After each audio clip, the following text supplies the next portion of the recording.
Hoy en Canal Arquitasa, la vivienda 10 años después del 15M, por Mario Hidrobo. Muchas veces se habla del 15M, 15 de mayo de 2011, como un evento casi anecdótico donde se infantilizaron las protestas.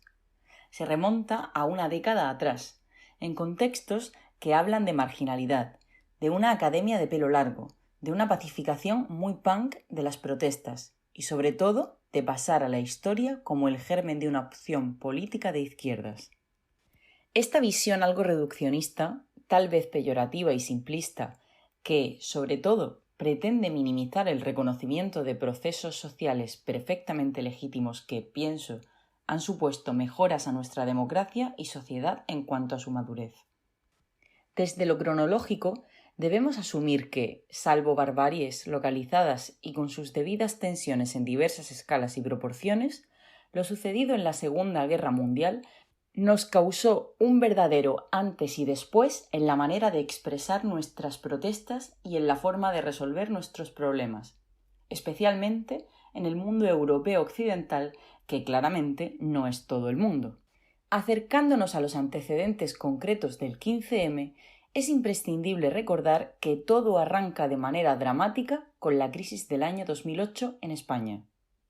Como recordamos, esta es una consecuencia de la gran crisis global financiera que empieza en 2006 en Estados Unidos con la crisis de las hipotecas subprime.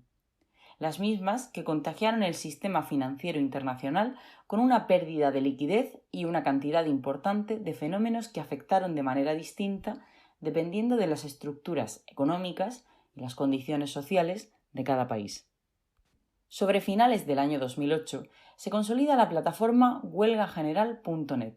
un espacio que se caracteriza por marcar una distancia apartidista y antisindical. Esto fija un antecedente importante en la evolución de todos los referentes, puesto que es un verdadero germen de organización ciudadana, que adicionalmente integra dos características nobles. Una, la juventud de sus miembros y dos, el uso de la tecnología digital aplicada a la organización. Ambos elementos marcarán de manera conjunta una nueva senda en las estructuras de protesta contemporáneas, a tenor de las cuales surgirá la primavera árabe en 2011.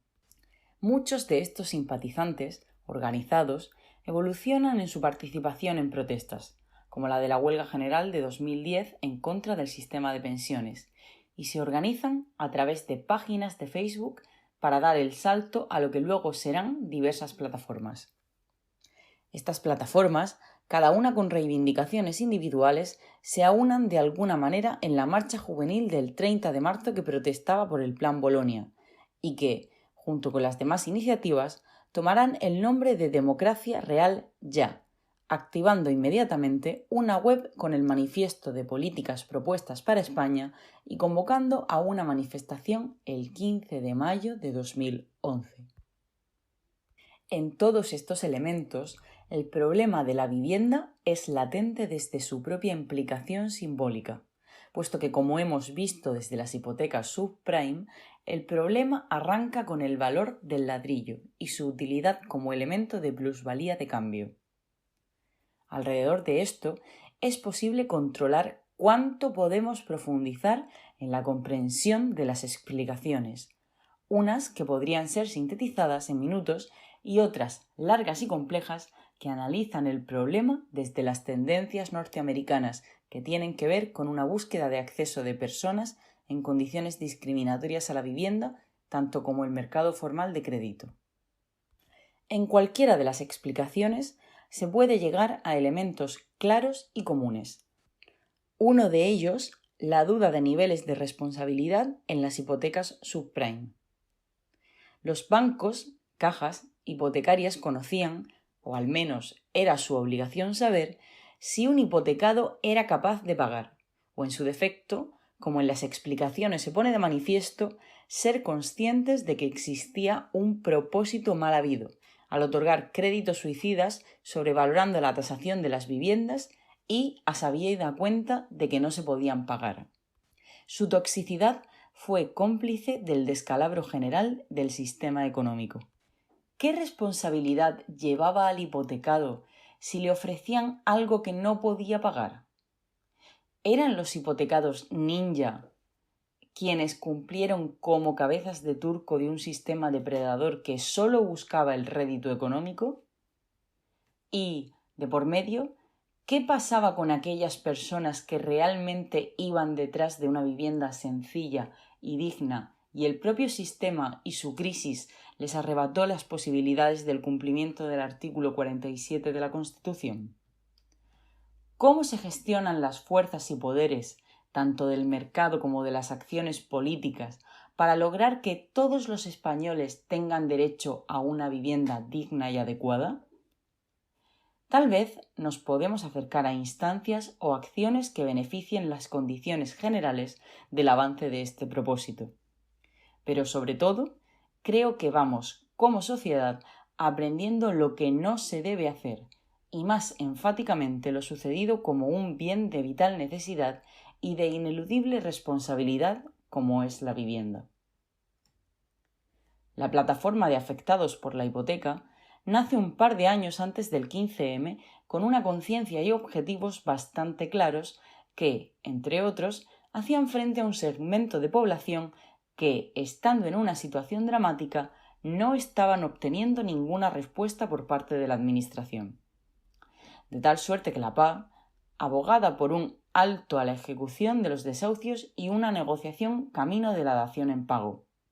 ya que todo esto era consecuencia de una serie de cláusulas contractuales abusivas por parte de las instituciones hipotecarias, que no perseguían otros objetivos más que aumentar beneficios gracias a que lograban sortear las regulaciones y controles de riesgo que eran naturales a cualquier sistema crediticio. A todo esto, con un balance de parque de viviendas nada razonable, puesto que, mientras tanto, seguía habiendo demanda de vivienda, el resultado era que existían alrededor de 3 millones de viviendas vacías, lo que permitía dimensionar el margen de especulación. El 15M, al apoyar estas reivindicaciones, visibilizarlas como una problemática social y estructurar una masa social crítica, impidió más de 200 desahucios en acciones organizadas posteriores a mayo del año 2011. Un año más tarde, el gobierno de Mariano Rajoy aprobaba un decreto que ponía en marcha la dación en pago y estrategias previas para aliviar los casos que llegaban a desahucios, y además se instaba a la creación de un organismo tasador público no asociado a la banca. Muchas de las cartas que se jugaron en la acampada de la Puerta del Sol siguen aún en día de hoy como temas de discusión, como la creación de un parque social de viviendas, la corrupción y la limitación de los rescates bancarios.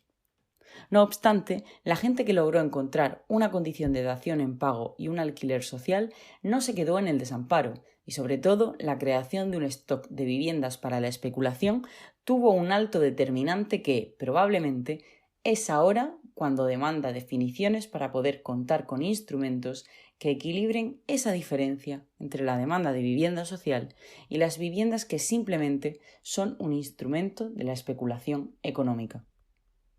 Gracias por escuchar.